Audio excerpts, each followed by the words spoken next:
Halo semua, selamat datang kembali bersama kami kelompok Habibie dalam podcast Open the Door. Di sini saya Agung sebagai host podcast hari ini. Jadi hari ini kami akan membahas mengenai suatu lokasi wisata yang ada di Bali. Tempat wisata ini merupakan sebuah desa kuno yang berada di Bali, tepatnya di Kecamatan Manggis, Karangasem, Bali. Ya, jadi hari ini kami akan membahas tentang desa Tenganan Pegeringsingan.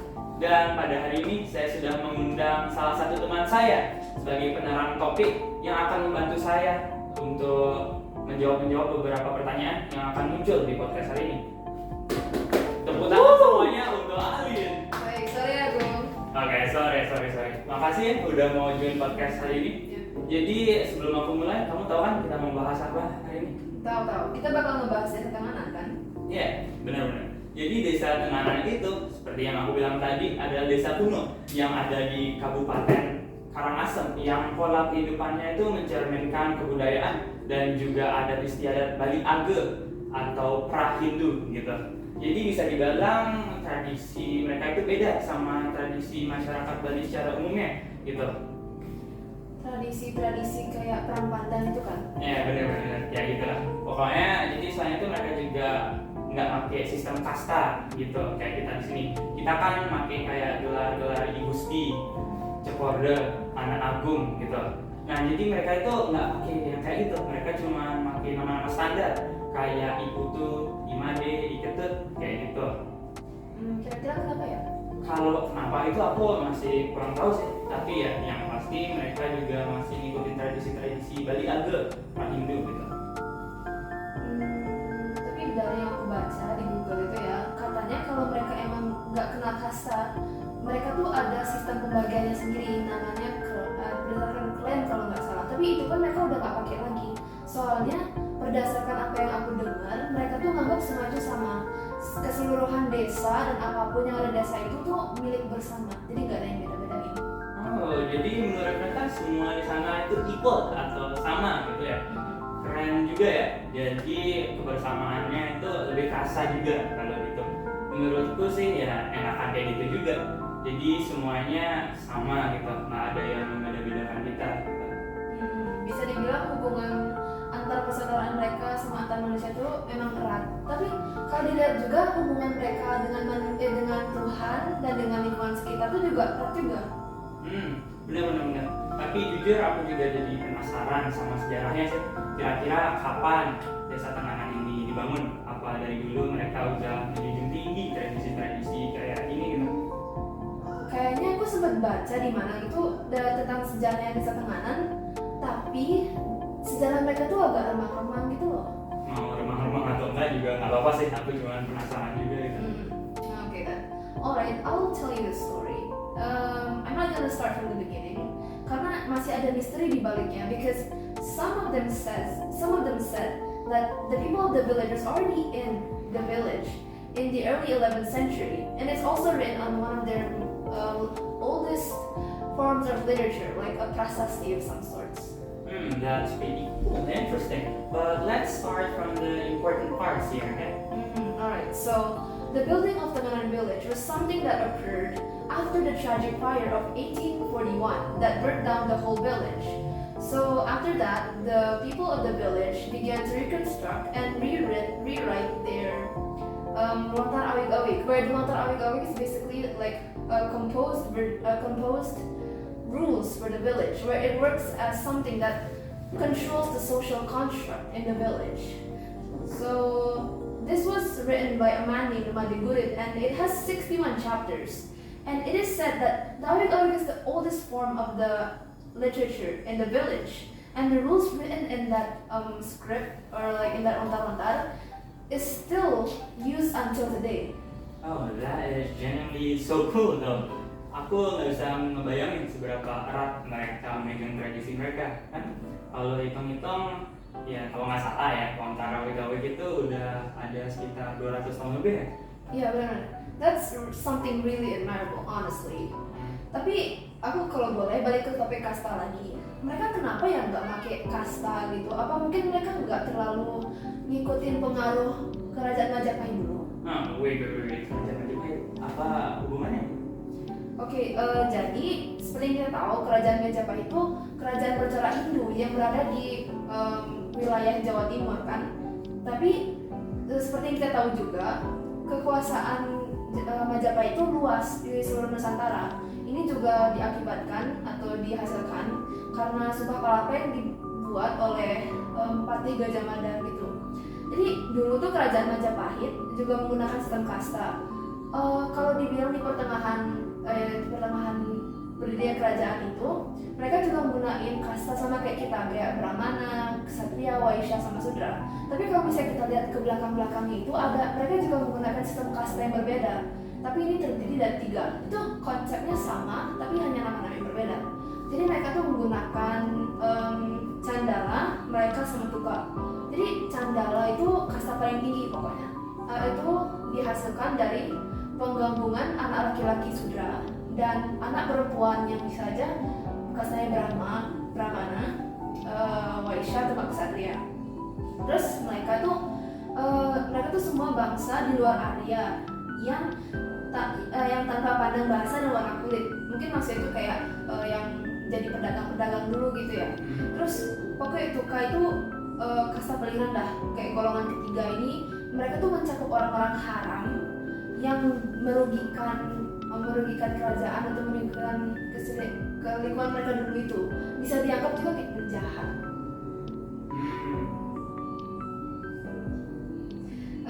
Tapi perlakuan yang diberikan ke kasta Candala itu beda jauh dari yang mereka lakukan ke kasta Tuka. Soalnya kayak Candala tuh dianggap kayak besar-besar gitu, tapi Tuka tuh dianggap kayak nggak seberapa gitu. Jadi sekarang ini nggak separah dulu gitu saya pastinya. Sekarang mungkin yang ngebedain itu cuman aturan nikah cewek yang kastanya tinggi dengan cowok yang kastanya rendah gitu mungkin. Benar. Jadi tingkat kasta ini udah ada dari dulu gitu.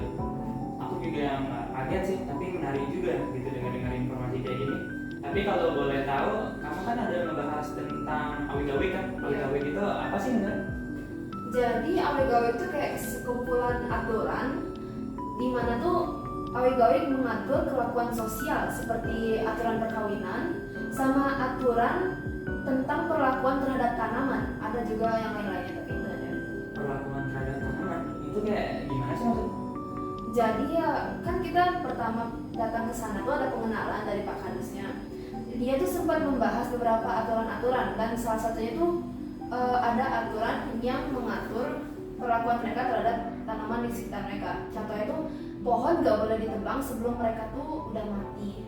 Itu pun aturan-aturan atau syarat-syarat yang dipakai untuk memastikan bahwa pohon sudah mati itu ketat banget, sampai-sampai kalau misalnya ada yang bilang kalau ada pohon mati yang harus ditebang, pihak-pihak berwenang bakal mengirimkan tiga orang untuk mengecek kepastiannya itu untuk for double checking honestly. Jadi lumayan ketat juga ya aturan yang ada di sana, tapi nggak ada juga sih salah satu hutan di Desa Tenganan itu dari dulu udah dapat penghargaan hutan adat gitu kan kalau nggak salah.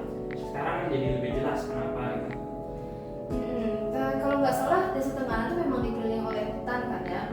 Pasti hutannya juga luas dan hutan tuh pada umumnya isi hal-hal seperti pepohonan, hewan-hewan dan lain-lainnya. Karena pepohonannya banyak, aku jadi penasaran kira-kira pohon apa aja sih yang bisa ditemukan sana. Nah jadi kalau nggak salah kemarin ada beberapa pohon atau tanaman, yaitu ada pohon cempaka, pohon kemiri, pohon jeruk bali, pohon jepun, rambutan, durian, dan masih banyak lagi. Terus selain pohon ada juga tanaman-tanaman kayak pandan gitu. Di Desa Tenganan tuh ekosistemnya seperti apa ya? Jadi ekosistem yang ada di Desa Tenganan itu adalah ekosistem terestrial atau darat gitu. Ekosistem ini bergantung pada iklim dan hal-hal lainnya. Lebih tepatnya hutan hujan tropis yang disebabkan karena curah hujan tinggi di sana gitu.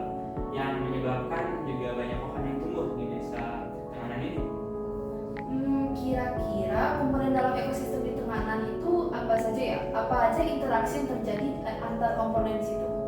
Yang untuk komponen biotiknya selain dari pohon-pohon yang ada di sana, ada juga beberapa hewan kan, kayak terus hewan ternak, kucing, sapi, dan penduduk dari desa Tenganan itu sendiri. Kemudian komponen abiotiknya ada air, tanah, bebatuan, dan bangunan-bangunan yang ada di sana. Terus interaksi intraspesifik yang terjadi di desa Tenganan itu adalah contohnya antara anak ayam yang menemukan makanan di suatu daerah di sana. Kemudian interaksi interspesifiknya yang terjadi di desa itu contohnya itu manusia yang memberikan makan kepada hewan-hewan ternaknya gitu. Salah satu contoh simbiosisnya juga yang terjadi di desa Tenganan itu adalah simbiosis parasitisme dari antara nyamuk gitu sama manusia-manusia penduduk yang tinggal di sana. Kalau misalnya interaksi antar komponen biotik itu gimana ya? Kalau interaksi antara komponen biotik yang terjadi di desa Tenganan itu contohnya adalah dengan tingginya curah hujan di sana, itu membuktikan bahwa adanya proses daur air kan, dan proses daur air itu pastinya menyebabkan adanya presipitasi gitu, hujan, dan dengan jumlah yang banyak juga karena curah hujannya tinggi gitu kan. Kita juga dapat mengambil beberapa contoh hubungan komponen abiotik dengan komponen abiotik lainnya juga dalam sebuah ekosistem sana. Misalnya hubungan antara air dengan cahaya sehingga terjadinya penguapan yang memulai sistem daur air yang sudah bersebutin tadi itu. Kemudian curah hujan yang tinggi ini juga membuktikan adanya pembedaan intensitas cahaya dalam beberapa tempat yang menciptakan lingkungan yang relatif lembab juga di beberapa tempat di sana. Gitu. Tapi kalau misalnya kita bisa ambil contoh lain, kita bisa ambil contoh abiotik dengan abiotik dari penggunaan pupuk kompos. Soalnya di sana ada yang bilang kalau mereka tuh menggunakan kotoran ayam kalau nggak salah sebagai pupuk kompos, dan pupuk kotoran ayam itu bisa membuat tanah di sana menjadi subur. Betul benar. Sedangkan interaksi antara biotik dengan abiotik pada desa Tenganan ini kita bisa ambil contoh spesialitas desa Tenganan ini. Jadi para pengrajin kain ini yang menggunakan sinar matahari untuk mengeringkan kain-kain mereka. Banyak juga ya. Tapi selagi kita ngebahas topik hubungan antara manusia dengan lingkungan sekitarnya, aku jadi penasaran kira-kira mereka tuh sempat ngalamin kayak bencana alam seperti gempa, tanah longsor gitu nggak ya?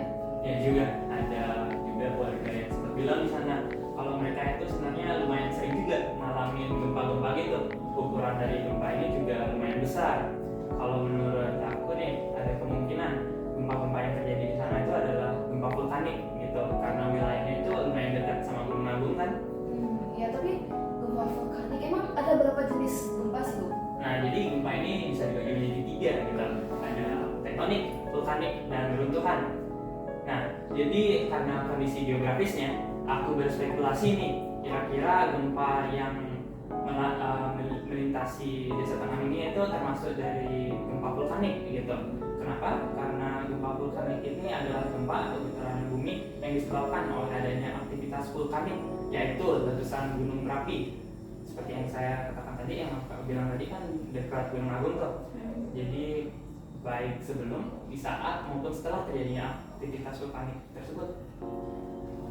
Ya sih masuk akal, tapi untungnya dari yang aku lihat rumah-rumah warganya nggak apa-apa ya, masih full. Tapi kan mereka rumah itu kelihatan tradisional banget, masih kayak hasil desain yang dulu. Tapi aku penasaran mereka tuh bikinnya dari apa ya kira-kira? Ya dari yang aku dengar kemarin sih batu gitu. Aku awalnya kira mereka pakai batu marmer gitu, tapi ternyata enggak juga. Dan masuk akal juga sih, soalnya sumber-sumber batu sedimentasi di sana itu emang nggak ada gitu kalau nggak salah. Emangnya batuan sedimentasi itu apa? Nah, batuan sedimentasi itu adalah batuan yang terbentuk oleh adanya endapan atau proses sedimentasi yang terjadi di permukaan bumi, bawah tanah maupun di bawah air gitu. Proses sedimentasi ini adalah proses pengendapan zat padat yang terjadi ketika partikel-partikel dalam zat padat tersebut mengendap keluar dari cairan di mana mereka terperangkap dan kemudian berhenti melawan penghalang mereka. Contohnya nih, batu kapur yang melalui proses metamorfosis kemudian membentuk batu marmer yang sering kita gunakan sekarang kan. Menarik juga sih. Tapi kalau boleh kan kita tadi sempat ngebahas pandan gitu ya. Terus aku jadi keinget, oh iya ada perang pandan. Kita boleh nggak kayak ngebahas perang pandan tuh apa? Pastinya boleh sih, dan sempat juga kan aku ngebahas pandan tadi. Nah kalau gitu pikir-pikir nih mereka kenapa teguh banget gitu melanjutin tradisinya sih. Aku yakin pasti ada tujuannya gitu. Tapi ya kalau dilihat-lihat kayaknya agak ngilu juga nggak sih kalau kena gorengan badan itu. Pasti sih, tapi masyarakat desa Tenganan tuh emang udah memegang teguh banget tradisi mereka. Kalau nggak salah tuh memang laki-laki doang yang ikut, tapi laki-lakinya itu bisa dari kalangan umur berapapun, muda sampai tua boleh. Terus ada juga warga asing yang sempat ikut. Jadi tapi tujuan mereka ngelakuin ini apa sih sebenarnya? Ya, jadi tujuannya itu sebenarnya berkaitan dengan proses persembahan kepada Tuhan gitu kalau aku lihat ya. Jadi menurut beberapa sumber di sana, mereka itu melakukan tradisi ini sebagai bentuk persembahan kepada Dewa Indra gitu. Sekaligus juga memberikan permohonan agar tanah mereka sana itu subur gitu. Oh, jadi intinya nih cuma kayak sekedar persembahan kepada Dewa Indra. Ya, intinya bisa dibilang gitu sih ya. Tapi aku juga ada dapat dari beberapa sumber nih, katanya upacara yang mereka lakukan ini itu upacara mengkari-kari ini yang dilakukan di akhir perang Pandan itu menimbulkan sebuah strategi perang mereka yang dulu mereka pakai gitu. Sesepuh mereka keliling searah jarum jam sambil bawa daun pandan, terus prajurit itu berputar melawan jarum jam itu, kayak interpretasi strategi perang mereka dulu gitu. Tapi aku juga kepikiran nih, memang di akhir-akhir itu mereka nggak kesakitan gitu ya. Iya, mereka prajurit gitu kan, tapi tetap aja luka-lukanya itu pasti sakit kan. Iya, pasti. Tapi dari yang aku dengar tuh mereka ada kayak ramuannya mereka sendiri yang manjur gitu katanya.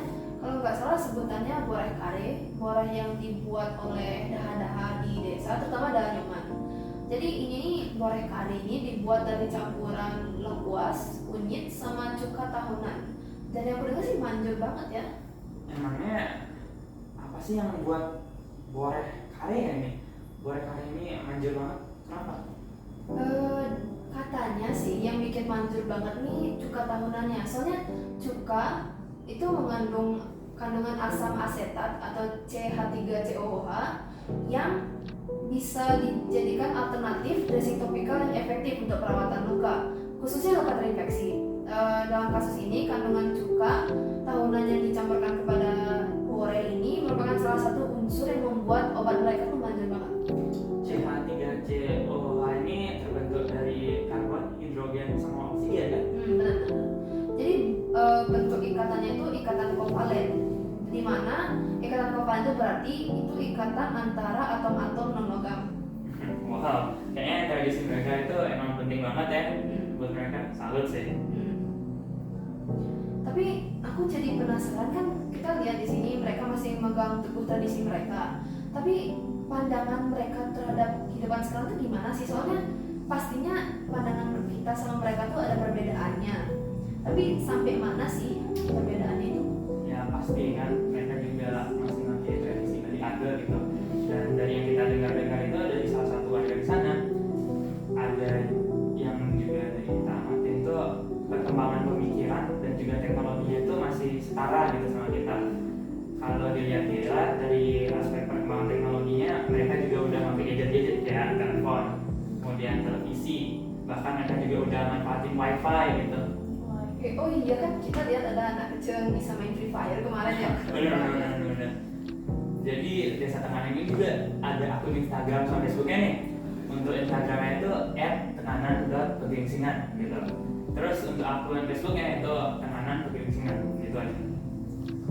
Aku jujur nggak nyangka sih mereka sampai bikin kayak akun promosional di Instagram sama Facebook. Tapi the more you know, right? Benar. Jujur walaupun desa Tenganan ini desa kuno yang memang udah terkenal, tapi kayaknya kalau nggak ada yang share apa-apa di media sosial tentang desa ini, desa Tenganan nggak akan terkenal sekarang kan? Ya, aku setuju sih. Saya kan sekarang banyak yang share di Google, di apapun gitu kan, video-video di YouTube, artikel-artikel tentang itu. Terus juga website yang ngomongin tentang desa Tenganan ini relatif aman ya, jadi pasti banyak yang berani buat ngeklik. Soalnya dari yang aku lihat alamat websitenya itu semua rata-rata pakai HTTPS. HTTPS, emang kenapa kalau pakai HTTPS? Jadi HTTPS itu berarti dia udah pakai versi yang lebih aman karena udah menggunakan SSL atau TLS untuk mengenkripsikan koneksi antara web browser dan web server. Terus yang nggak aman itu HTTP, pokoknya itu kebalikan dari HTTPS. Jadi banyak hal yang bisa terjadi kepada user karena dia bukan private ini. Jadi HTTP itu nggak seaman HTTPS. Menarik juga ya, detail-detail kecil gitu juga bisa penting banget gitu. Sejauh ini berarti kan mereka udah pakai wifi kayak laptop dan lain-lain gitu kan. Berarti mereka udah disalurin listrik sama pemerintah kan. Tapi mereka pakai nggak kayak sumber-sumber alternatif kayak tenaga air, tenaga angin gitu? Nah, dari interview kemarin ini katanya sih belum ya. Kayak kincir air atau angin itu belum ada. Tapi salah satu warga bernama Pak Putu ini sempat bilang kalau dia itu terlibat dalam proyek pembangkit listrik tenaga mikrohidro gitu yang menggunakan sebuah turbin. Jadi sebenarnya ini tuh nggak dipakai buat listrik rumah tangga, tapi lebih untuk membantu mereka untuk menggerakkan mesin penggiling padi yang mereka pakai gitu. Oh, tapi kan kamu udah bilang kayak tenaga air gitu, kayak kincir air gitu kan. Terus kamu juga ngebahas mikrohidro, tapi apa sih beda dari mikrohidro sama PLTA? Ini emang kan mereka intinya sama pakai air, tapi bedanya dari mana? Ya intinya emang sama mereka pakai air. Tapi kalau PLTA atau pembangkit listrik tenaga mikrohidro ini menggunakan tenaga air dengan jumlah yang relatif kecil dengan kapasitas maksimalnya itu 10 kW. Sedangkan kalau PLTA pembangkit listrik tenaga air yang kita ketahui biasanya ini menggunakan tenaga air dalam jumlah yang lebih besar gitu dengan kapasitas mereka itu berjumlah 5 MW dan cara kerjanya juga agak beda. Memang intinya mereka mengubah energi kinetik menjadi energi listrik, tapi bisa dibilang kalau mikrohidro ini lebih simpel gitu dari PLTA dan kapasitasnya juga lebih kecil dibandingkan PLTA. Tapi kira-kira dasarnya itu gimana ya cara kerjanya gitu? Kalau ngomongin cara kerja itu maksudnya kayak cara mikrohidro mengubah energi menjadi listrik itu kan. Kalau kayak gitu simpelnya pembangkit listrik tenaga mikrohidro ini mengubah energi potensial jatuh air menjadi energi listrik. PLTMH ini kenapa mewakili energi potensial? Kenapa nggak kinetik? Gimana cara bedain? Jadi buat jawab pertanyaan yang pertama, itu kemungkinan sih energi kinetik juga bekerja ya, juga dijadiin energi listrik. Cuman itu sekedar hipotesis doang. Tapi buat yang kedua, energi kinetik itu energi benda sedang bergerak lurus dan konstan, sedangkan energi potensial itu energi yang dimiliki benda akibat kedudukannya ketika diam. Tapi ada trik simple sih buat ngebedain, terutama kalau kita misalnya jawab kayak soal-soal latihan fisika gitu. Energi potensial itu kayak dia tuh kalau misalnya ngebahas tentang ketinggian yang melibatkan meter gitu, itu pasti energi potensial. Sedangkan kalau energi kinetik itu lebih ngomongin tentang kecepatannya. Keren ya. And nice tip there actually. Aku mau nanya nih, mereka itu menggunakan barang-barang kayak kartu kredit, cek, bilet, gyro gitu nggak kira-kira? Tapi kalau dilihat sejauh ini nggak pakai nggak sih? Sebenarnya sih mereka pakai ya. Dari salah satu warga yang kita interview, Pak Putu juga, dia itu bilang kalau mereka tuh memang pakai barang kayak kartu kredit sama kartu ATM. Dia bilang cek itu memang udah dipakai, cuman dia secara pribadi nggak pakai. Oh, jadi beliau Pak Putu ini menyimpan uang-uangnya itu di bank desa atau di bank-bank kayak BCA, BRI dan lain-lain gitu? Beliau nyimpennya di bank kayak kita secara umum gitu, di bank nasional. Kalau nggak salah dia bilang dia tuh nyimpen uangnya di bank BRI ya. Jadi keuangan mereka tuh rata-rata sama kayak kita. Uang yang mereka terima tuh sama-sama diatur oleh bank sentral di Indonesia. Terus kayak asuransi, dana pensiun dan lain-lain itu juga berjalan dengan lancar untuk mereka. Pastinya bank-bank yang mereka pakai buat nyimpan uang tuh juga diatur oleh OJK. Jadi untuk nyimpulin ya sistem keuangan mereka tuh sama sekali nggak jauh beda dari kita. Gitu ya. Well, actually that kind of makes sense. Nggak mungkin juga kan aspek keuangan mereka itu segitu jauhnya dari aspek keuangan kita di sini. Iya ya benar-benar. Tapi kita kan lagi ngomong perekonomian nih. Kan aku kepikiran kemarin kan kita sempat dilanda COVID gitu pada 2019. Kira-kira sistem ekonomi atau kayak keuangan mereka tuh terganggu nggak? Soalnya kan pastinya pasti keganggu. Soalnya kita juga keganggu. Pasti mereka juga kan. Iya pasti. Karena yang jelas ya jumlah pengunjungnya itu turun drastis gitu. Jadi tapi sedrastis apa sih? nah, actually pas pandemi itu bahkan desa Tenganan ini sempat ditutup gitu demi menjaga kesehatan orang-orang penduduk dalam desa maupun luar desanya gitu. Jadi tidak hanya ada penurunan secara drastis, bahkan sempat nggak ada yang berkunjung sama sekali karena sempat ditutup kan gitu desanya.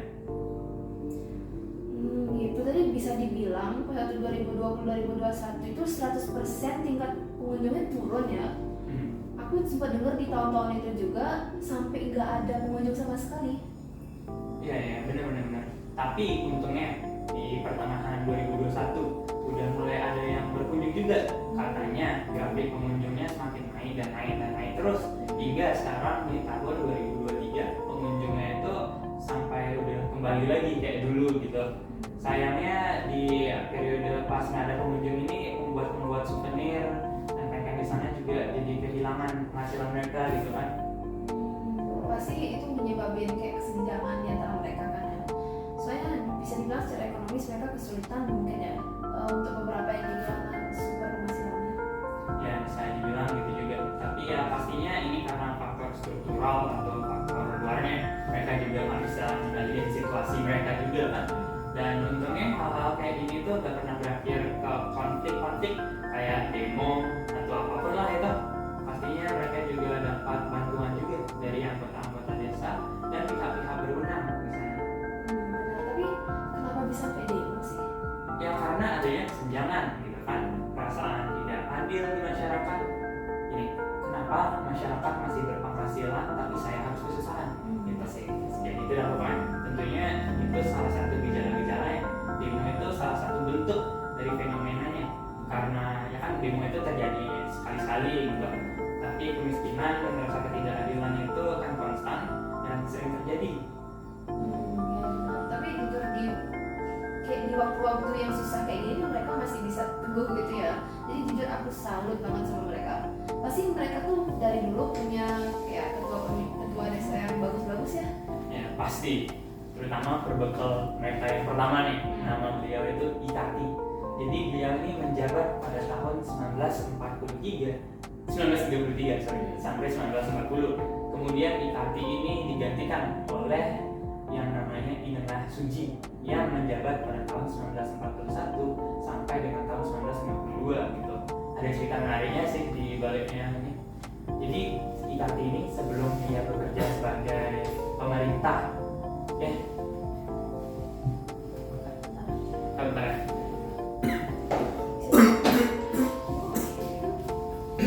Apa? Istirahat bentar. Nanti continue. Aduh. Sorry.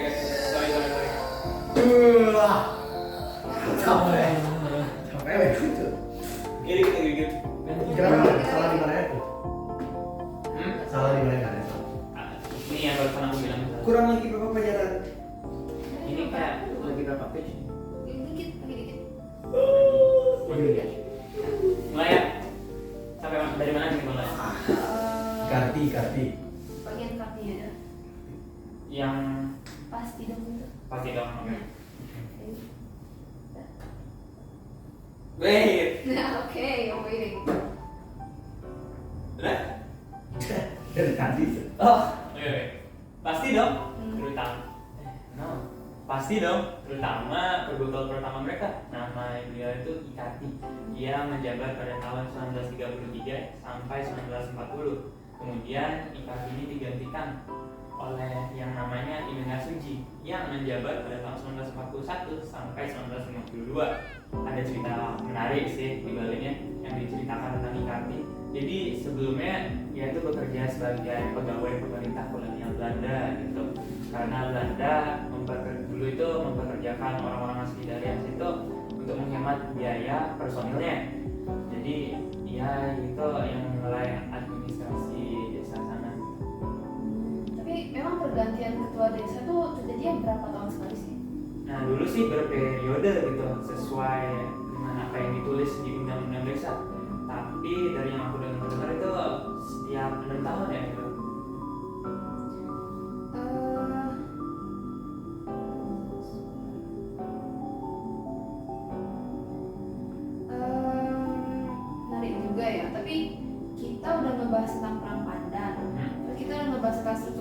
struktur sosial. Terus kita udah ngebahas juga sampai ke kepala desanya. Tapi aku ada rasa kita kayak kekurangan sesuatu ya. Kekurangan. Iya, kain tenun geringsingnya. Oh iya benar. Kain tenun ini adalah salah satu ciri khas dari desa ini. Bahkan jadi produk yang terkenal di mancanegara gitu. Kok bisa sih kita lupa gitu? Gitu dah makanya. Jadi kain tenun ini atau biasa disebut dengan kain geringsing adalah kain yang dibuat dari kain atau benang katun yang dibuatnya itu dari kapas. Jadi kain ini itu dibuat dengan cara menenun dan seluruh prosesnya itu handmade, nggak ada bantuan mesin sama sekali. Nah karena proses pembuatannya itu full handmade, pasti harganya itu juga relatif mahal kan. Jadi mau nembak kain ya, keren banget sih. Ya rata-rata semua yang udah kita bahas di desa tengah ini juga semua itu emang warna kain banget dan unik gitu. Mulai dari aturan-aturan mereka, tradisi, kepercayaan mereka, sampai produk-produk yang mereka jual atau hasilkan juga warna kain yang unik.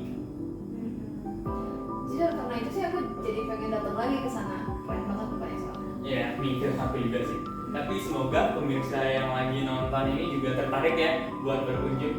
Banyak yang kita bisa pelajari dari desa ini. Jadi kami berharap pemirsa ini menjadi lebih tertarik untuk mengunjungi dan mempelajari tentang harta karun Bali satu ini, Desa Tenganan Pegeringsingan.